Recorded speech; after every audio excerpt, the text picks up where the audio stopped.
को मेरा हाय, और जितने भी बड़े लोग या बड़े दर्शक हैं मेरे, उन सभी को मेरा नमस्ते। आप सभी का स्वागत है मेरे चैनल लेट्स डू सम कलाकारी पर। तो इस चैनल का मेन मोटिव ये है कि हम लॉकडाउन के टाइम में कैसे इस खाली समय का यूज़ करें और कैसे हम उन्हीं चीज़ों से रिक्रिएट करें जो ऑलरेडी हमारे घर पर अवेलेबल हैं। हम बेसिकली ऐसी चीज़ें बनाने की कोशिश करते हैं जिसमें बच्चे इंटरेस्ट लें और साथ ही साथ उन्हें पेरेंट्स को परेशान ना करना पड़े कोई भी चीज़ नहीं लाने के लिए। तो इसी चीज़ को ध्यान में रखते हुए हमारा जो पहला वीडियो था वो था एक ग्रीटिंग कार्ड। इसी तरह आज हम अगली वीडियो में भी कुछ ऐसा ही देखेंगे, लेकिन उससे पहले मैं आपको कुछ नन्हे कलाकारों की भेजी हुई कार्ड्स की फोटोज दिखाना चाहती हूँ, जिससे ये पता चलता है कि हमारे बच्चे इस चैनल में कितना इंटरेस्ट ले रहे हैं और साथ ही साथ वो उन चीज़ों को दोहरा भी रहे हैं। All children did wonderful job and they deserve appreciation.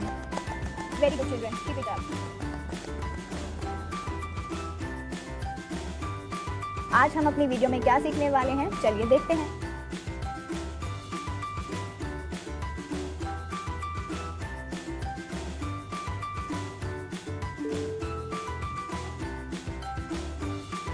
चलिए अब हमारा आपका हम सबका दोस्त पिंटू हमें बताएगा कि आज का क्राफ्ट बनाने के लिए हमें क्या क्या सामान चाहिए। तो आज हम बनाने वाले हैं ये प्यारा सा सोन चिड़िया वॉल हैंगिंग। और इसे बनाने के लिए हमें चाहिए कलर्ड शीट्स, फेविकॉल या कोई भी ग्लू, सीजर, वूल, थ्रेड, ग्लिटर शीट्स। और ध्यान रखो दोस्तों, ये सिर्फ हमें सजाने के लिए चाहिए। अगर आपके पास ग्लिटर शीट्स नहीं है तो there is nothing to worry about. आप कोई भी बटन्स, बीड्स, स्टोन्स जो भी आपके पास है आप वो यूज कर सकते हैं।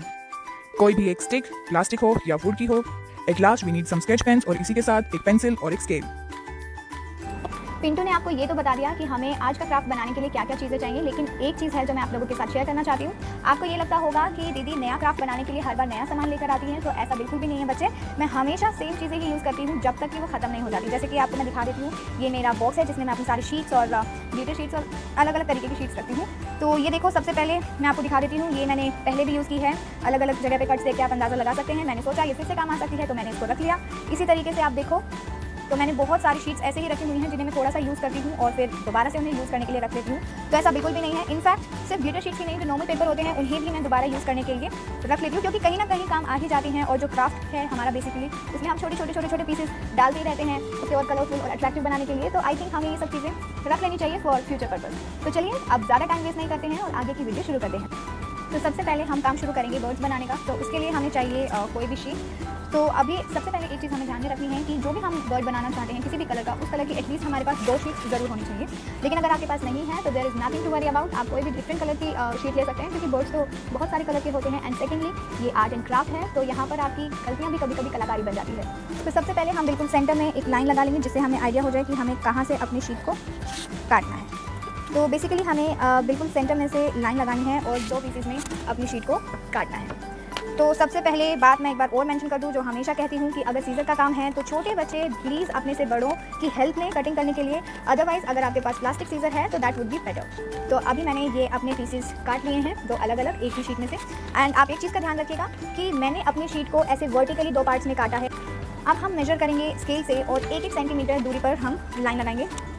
1-1 सेंटीमीटर की दूरी पे हमें लाइन लगानी है। मैं आपको दिखा देती हूँ, मैंने 1-1 सेंटीमीटर की दूरी पे लाइन लगाई है और इसी को कंटिन्यू करते हुए हम पूरे पेपर पे लाइन लगा देंगे। तो अब हम लाइंस लगा चुके हैं। ये देखिए, इस तरीके से हमें ऐसी 3 शीट्स चाहिए। एक बर्ड बनाने के लिए हमें 3 शीट्स चाहिए और जो एक शीट बच गई है उसे हम बाद में कभी यूज़ कर सकते हैं। तो अभी आप सोच रहे होंगे हमने ये लाइन क्यों लगाई है, तो अभी आपको बता दूँ कि हमें इसे फोल्ड करना है। जिगजैग जैसे हम करते हैं, एक बार इसे अपनी तरफ फोल्ड करना है और एक बार दूसरी तरफ, इस तरीके से। आप सब देख पा रहे हैं, इसे हमें ऐसे फोल्ड करना है। और ये लाइन मैंने इसीलिए लगाई है ताकि हम इसे एक्यूरेट तरीके से करें। और जो लोग लाइन लगाना नहीं चाहते हैं, बिल्कुल भी ज़रूरी नहीं है। अगर आप नहीं लगाना चाहते हैं तो बिल्कुल मत लगाइए, और अगर आप चाहते हैं कि जो हम बनाएं एकदम परफेक्ट हो तो आप लाइन लगा सकते हैं। तो ऐसे चीज़ें लाइन्स लगाना कोई कंपल्सरी नहीं है। तो इसी तरीके से हमें अपनी तीनों शीट्स को फोल्ड करना है। ये मेरा होने वाला है। मैं अपनी बाकी की 2 शीट्स को ऑलरेडी फोल्ड कर चुकी हूँ and this is the last one and now it is done. ये अब आप देखेंगे कि ये कुछ इस तरीके से बन गया है। ला ला ला ला ला ला ला ला ला। और इसी तरह हमने बाकी की 2 भी बना ली हैं। मैं आपको दिखा देती हूँ, 1, 2 एंड 3। तो तीनों लेयर्स बनने के बाद तीनों जो हमने अपने पेपर को फोल्ड कर लिया है, उसके बाद अब हमें चाहिए हमारा रामबाण। अब आप सोचेंगे कि रामबाण क्या है, तो अगर हम क्राफ्ट कर रहे हैं कुछ तो उसमें फेविकॉल के बिना सब कुछ अधूरा है। तो बेसिकली फेविकॉल हुआ हमारा रामबाण, और ये अगर है हमारे पास तो हम कोई भी क्राफ्ट कर सकते हैं। तो चलिए अब अपने रामबाण का सदुपयोग करते हैं और अपने ये तीनों पीसेस को अभी जोड़ लेते हैं। तो हम बिल्कुल जो इसका लास्ट एज है वहाँ पर हम फेविकॉल लगाने वाले हैं इस तरीके से। और फेविकॉल लगाने में कोई कंजूसी नहीं होनी चाहिए और हाँ, ज़्यादा भी नहीं लगाना है। तो मैं इस एज के साथ ये वाला एज फिक्स करने वाली हूँ। ये देखिए ऐसे, टड़ा, ये हमने कर दिया है, ये दोनों जुड़ गए हैं। अब यही प्रोसीजर हम एक बार फिर से करेंगे। अब जो ये वाला एज है उसके साथ हम थर्ड वाले का एज फिक्स कर देंगे। तो हमारे रामबाण हथियार यानी कि फेविकोल ने अपना काम कर दिया है और हमने इसे हर जगह से अच्छे से फिक्स कर दिया है। अब हम इसे किसी भी सरफेस पे रखेंगे। अब हमें करना है मैजिक। तो कैसा मैजिक करना है? तो आई एम सॉरी, ये कोई मैजिक नहीं है, इट्स जस्ट अ ट्रिक कि हमें इसे कैसे अब शेप देना है। तो हमें ज़्यादा कुछ नहीं करना है, सिर्फ इसके अंदर हाथ डालना है और इसे खोलना है लाइक दिस। तो वो एक ब्लूपर था, तो हमने इसे खोल दिया है अच्छे से। अब आप देखेंगे यहाँ पे हमें हमारा बर्ड का जो शेप है वो मिल गया। अब ये बार बार ऐसे ही डिस्को करता रहेगा। इसे शांत करने के लिए हमें क्या करना है, यहाँ पर फेविकोल लगाना है और कोई भी हम एक पेपर स्ट्रिप यहाँ पर पेस्ट कर सकते हैं सो दैट ये बंद हो जाएगा और डिस्को करना बंद कर देगा। तो लेट्स डू इट। इसको अच्छे से हमने पकड़ लिया है हर तरीके से, ये भाग ना पाए। इसके बीच में भी हमने ग्लू लगा देना है। ग्लू लगाने के बाद हम यहाँ पर कोई भी एक पेपर फिक्स कर देंगे। तो जैसा कि आप देख सकते हैं हमने इसे अच्छे से पेस्ट कर लिया है। ढेर सारा रामबाण हमने यानी कि फेविकोल यहाँ पर लगाया और एक पेपर पेस्ट कर दिया है। तो अब ये कहीं पर भी नहीं जाएगा और हमारा एक बर्ड का बेसिकली जो बेस है वो तैयार हो जाएगा। तो अब जैसे कि मैथमेटिक्स के क्वेश्चन को सॉल्व करने के लिए कई तरीके होते हैं, वैसे ही क्राफ्ट में भी, आर्ट या फिर हम कहें कलाकारी करने के लिए भी बहुत सारे तरीके होते हैं। ये था एक तरीका कि हम इस सर्कल को कैसे बना सकते हैं। अभी हम एक और तरीका डिस्कस करेंगे। आपको जो भी इजी लगे आपको पिक कर लीजिएगा। दूसरे मेथड में भी हमें चाहिए शीट्स, पहले की तरह ही 2 शीट्स चाहिए, लेकिन इसको बनाने का तरीका स्टार्टिंग से ही चेंज हो जाता है। तो हमने पिछली बार वर्टिकली शीट्स को काटा था, लेकिन इस बार हम हॉरिजॉन्टली शीट्स को काटेंगे। ये देखिए इस तरीके से हमने अपनी शीट्स को 3 पार्ट्स में काट लिया है, 1, 2 एंड 3। अभी हमें इन्हें फोल्ड करना है, लेकिन अब की बार हमें इन्हें छोटे साइड से नहीं लंबे साइड से फोल्ड करना है। आप चाहें तो लाइन्स लगा सकते हैं और अगर आप नहीं चाहते तो आप सिंपल तरीके से भी बिना लाइन लगाए इन्हें फोल्ड कर सकते हैं लाइक दिस। तो यही प्रोसीजर हम अपने तीनों शीट्स के साथ करने वाले हैं। तो इसे हमने अभी एग्जैक्टली हाफ फोल्ड कर लिया है और अभी हम इसके बीच में लगाने वाले हैं फेविकोल सो दैट ये दोनों एजेस आपस में फिक्स हो जाएंगे और इसे हम अच्छे से प्रेस कर देंगे। तो हमने बेटा 3 पेजेस लिए थे और तीनों पेजेस के साथ हमने सेम चीज़ की है। पहले उसको हमने अच्छे से वर्टिकली फोल्ड किया और उसके बाद उन्हें हाफ फोल्ड करके पेस्ट कर दिया। तो अब हमें इन्हें सेम तरीके से एज टू एज पेस्ट करना है। इन सबको ऐसे एक दूसरे एज के साथ पेस्ट करना है। तो अभी मैंने यहाँ पे इन तीनों जो हमने पेपर फोल्ड किया था उनको आपस में पेस्ट कर दिया है। अभी आप देख ही सकते हैं ये गीला है, अभी यहाँ पे फेविकोल लगा है। और ये दूसरे तरीके से जो हमने बनाया था एक वो है और एक और मैंने पहले से बनाकर यहाँ पर रखा हुआ था। तो हमने 3 ऐसे सर्कल्स बना लिए हैं। अब डिपेंड करता है कि आपको क्या साइज़ चाहिए। आप जिसके साइज़ में चाहे इन्हें काट सकते हैं या फिर आप पहले से ही उसी हिसाब से पेपर कर सकते हैं अपना फोल्ड। तो मुझे अपना पर्सनल एक्सपीरियंस बताऊँ तो मुझे बनाने के बाद काटना ज़्यादा बेटर लगता है एंड बाकी इट्स अप टू यू। तो चलिए अब मैं इसे अपने साइज़ के हिसाब से काट लेती हूँ। तो इनको मैंने छोटे साइज़ में काट लिया है, लेकिन एक बात मैं मेंशन करना चाहूँगी, अगर आप बच्चे हैं तो आपसे प्रॉपर शेप में काटना मे भी पॉसिबल ना हो पाए। तो आप लोग एक काम करेंगे कि आप पहले ही जब उन्हें फोल्ड करेंगे तब आप सीधे से उसे कट कर सकते हैं अपने डिज़ायरेबल साइज़ के हिसाब से, और बाकी आप चाहें तो बाद में भी ऐसे कट कर सकते हैं। तो मैंने इनको कट कर लिया है। अब काम शुरू करते हैं आगे। तो हमारे पास अपने सारे बर्ड्स रेडी हैं और अब हम इन बर्ड्स को कुछ डिटेलिंग करने वाले हैं। इनकी बीक लगाएंगे, फेदर लगाएंगे, आइज़ लगाएंगे और टेल लगाएंगे। तो एक बर्ड मैं आपको दिखा देती हूँ करके। मैंने एक टेल बनाई है, आइज़ बनाई है, बीक बनाई है और ग्लिटर शीट का यूज़ करके इस तरीके से मैंने फेदर बना लिए हैं सारे बर्ड के लिए। तो मैं आपको दिखा देती हूँ, मेरा एक बर्ड बनके तैयार हो गया है। इसकी मैंने टेल, फेदर और बीक और आई सब कुछ लगा दिया है। लेकिन आप अगर आई को ध्यान से देखेंगे तो मैंने पेपर पर मार्कर ही किया है, क्योंकि मेरे पास दुबली आई नहीं थी। तो मैंने लॉकडाउन में जुगाड़ कर दिया, क्योंकि बाहर जाना सेफ नहीं है। तो जो घर में है उसी से काम चलाना है और यही हमारी कलाकारी का एक इंपॉर्टेंट पार्ट है कि कम से कम खर्चा, ज़्यादा से ज़्यादा कलाकारी, है ना। तो मेरे यहाँ पे सारे के सारे बर्ड्स तैयार हो गए हैं, ये आप देख सकते हो। और मैं एक बार आपको फिर से दिखा देती हूँ। मैंने पेपर से ही मार्कर यूज़ करके उनकी आई बनाई है, आगे बीक और पीछे टेल लगाया है। सिंपल मैंने पेपर कटिंग किया है और मार्कर से थोड़ा सा डिटेलिंग किया और पीछे इस तरीके से पेस्ट कर दिया है। तो अब हम अपनी वॉल हैंगिंग में एक स्टेप आगे और बढ़ते हैं और एक हमें लकड़ी या फिर कोई भी प्लास्टिक पाइप या हम कुछ भी यूज़ कर सकते हैं एक स्टैंड के लिए। तो ये देखो मेरे पास एक ऐसा 5 फोल्डर पड़ा था, तो मैंने सोचा कि इसकी मैं ये स्टिक यूज़ कर सकती हूँ जिस पर हम अपने सारे आर्टिफैक्ट्स जो ये बर्ड्स वगैरह हमने बनाए हैं उन्हें हम हैंग कर सकते हैं। तो हैंगिंग मीन्स वॉल हैंगिंग हम बना रहे हैं तो हमें डेफिनेटली कुछ ना कुछ हैंग करना है। तो इस तरीके की मेरे पास स्टिक थी, तो मैं इन्हीं को यूज़ करने वाली हूँ। तो I am going to use this one और मुझे लग रहा है कि मुझे इसे पेंट करके थोड़ा सा अट्रैक्टिव लुक देना चाहिए। तो मैं यूज़ कर रही हूँ अपने पेंटिंग कलर्स। मैं इसे इस तरीके से पेंट कर रही हूँ, ज़्यादा कुछ टिपिकल करने की कोशिश नहीं कर रही, इजी से इजी पैटर्न बनाने की कोशिश की है, क्योंकि बेसिकली हमें अपने बर्ड्स और बाकी चीज़ों को हाईलाइट करना है। ये तो बस हमने इसीलिए किया है कि डल और सिंगल कलर का ना दिखे।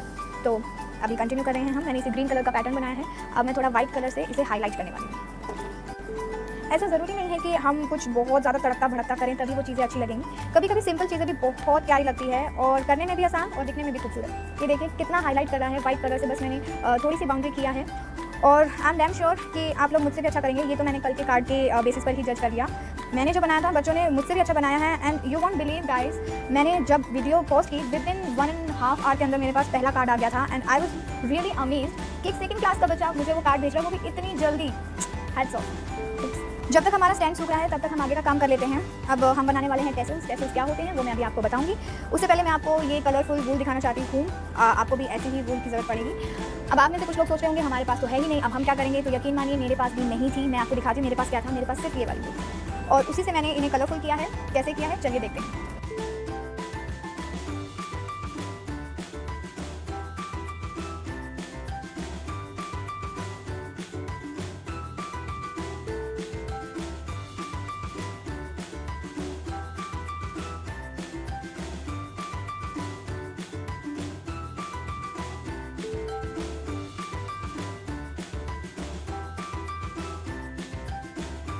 तो आपने जैसे वीडियो में देखा कि मैंने उनको टाई कर दिया था, तो अब मैं इसे काट रही हूँ यहाँ से ऊपर से। काटने का काम बच्चे अपने पेरेंट्स से करवाएंगे। डोंट फॉरगेट, मैं बार बार यही चीज़ कह रही हूँ। अब हम इसे ऐसे हाफ फोल्ड करने वाले हैं और यहाँ पर हम इसे टाई कर देंगे, सो दैट ऐसी चीज़ें जब लटकी हुई बहुत सुंदर लगती हैं। तो इसी तरह हम अपनी सारी वूल के साथ करने वाले हैं। ये मैंने सारे टेसल्स तैयार कर लिए हैं, इनको अच्छे से नोट लगा दिया है। नोट लगाने के बाद अब आप देख सकते हैं ये सारे प्यारे से टेसल्स तैयार हैं। अब हमें अपनी वॉल हैंगिंग के लिए कुछ छोटे छोटे से सर्कल्स, ट्राइंगल्स या फिर डायमंड शेप, जो भी आप शेप चाहें वो कट कर सकते हैं। अगर आप प्लेन पेपर्स हैं आपके पास तो आप प्लेन पेपर्स यूज़ कीजिए, नो डाउट अच्छा ही लगेगा। अगर आपके पास ग्लिटर पेपर है आप ग्लिटर पेपर यूज़ कीजिए। आपके पास बीड्स हैं आप बीड्स डाल सकते हैं, या फिर आपके पास कोई भी बटन है तो बटन का भी यूज़ कर सकते हैं। अगर आपके पास मिरर के कटआउट्स हैं आप वो भी यूज़ कर सकते हैं। It's totally depends upon your creativity. तो चलिए मेरे पास अभी फिलहाल के लिए शीट्स हैं, तो उन्हीं शीट को यूज़ करके मैं कुछ बनाने की कोशिश करती हूँ। तो मैंने कुछ कटआउट्स निकाल लिए हैं यहाँ पर। अब हमें चाहिए फिर से अब हम हैंगिंग बनाने का काम शुरू कर रहे हैं। तो उसके लिए हम अपना ये स्टिक यूज़ करेंगे सबसे पहले, और हम यहाँ पर एक थ्रेड यूज़ कर रहे हैं। आप कोई भी थ्रेड या फिर वूल का ही यूज़ कर सकते हैं। You can use what ever you want. तो मैंने यहाँ पर इसे एक नोट लगा दिया है। ये देखिए मैंने इस तरीके से एक थ्रेड यहाँ पर लगा दिया है। अब आप अपना कोई भी बर्ड उठा लीजिए जो भी आप चाहते हैं। मैं सबसे पहले ये पिंक वाला यूज़ करने वाली हूँ। ऐसा नहीं है पिंक मेरा फेवरेट कलर है, बट ऐसे ही रैंडम कुछ भी उठा लिया।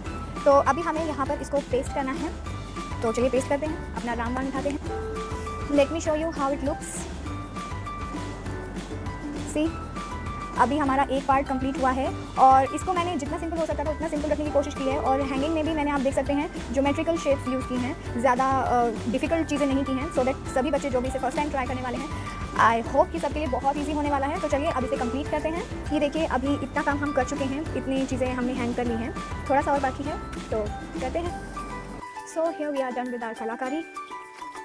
This is our wall hanging as you can see guys. अभी मैं आपको ये कहीं पर हैंग करके दिखाती हूँ, लेकिन उससे पहले कुछ ज़रूरी बातें हम कर लेते हैं। बच्चों के लिए एक बार फिर से एक इंस्ट्रक्शन कह लीजिए, रिमाइंडर कह लीजिए कि आप सीज़र नहीं यूज़ करेंगे। अगर आपको सीज़र यूज़ करना ही है तो आप प्लास्टिक सीज़र का यूज़ करेंगे। सेकेंडली, आप कोशिश कीजिए ज़्यादा से ज़्यादा चीज़ों को रीयूज़ करने का, और अभी ये टाइम नहीं है बाहर से चीज़ें खरीदने का, और इन सब चीज़ों में वेस्ट भी नहीं कहूँगी, बस हाँ ये कहूँगी कि अभी वक्त नहीं है कि आप ज़्यादा चीज़ें खर्च करें, अपने घर के पैसे खर्च करें। तो जितना हो सके रीयूज़ कीजिए। और नेक्स्ट थिंग इज़ बार बार हाथ धोते रहिए। अभी देखिए मेरे हाथ भी बहुत गंदे हो गए हैं, और मैं इन्हें अभी जाकर वॉश करने वाली हूँ 20 सेकंड्स के लिए एटलीस्ट। और इसी तरह अपना टाइम यूटिलाइज़ कीजिए, वेस्ट करने से बेटर यूटिलाइज़ कीजिए। मॉम डैड आपको फ़ोन देते हैं ऑनलाइन क्लासेस के लिए, प्लीज़ उसका मिसयूज़ मत कीजिए, और जितना हो सके अपने आप को अच्छे कामों में इन्वॉल्व करने की कोशिश करिए। तो अभी बाकी हम देखते हैं वॉल हैंगिंग कैसी लग रही है हमारी।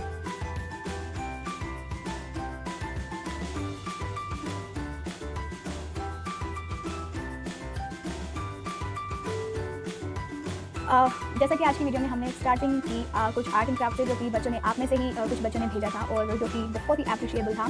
तो मैं चाहूँगी कि आप सभी इसी तरीके से अपने आर्ट एंड क्राफ्ट को जो भी आप इस वीडियो से सीख रहे हैं वो खुद बनाकर और मुझे मेल कर दें। मैं अपना ईमेल एड्रेस डिस्क्रिप्शन बॉक्स में डाल दूँगी, आप वहाँ से जाकर देखें। तो तब तक के लिए खुश रहिए, मस्त रहिए और कलाकारी करते रहिए। Bye bye.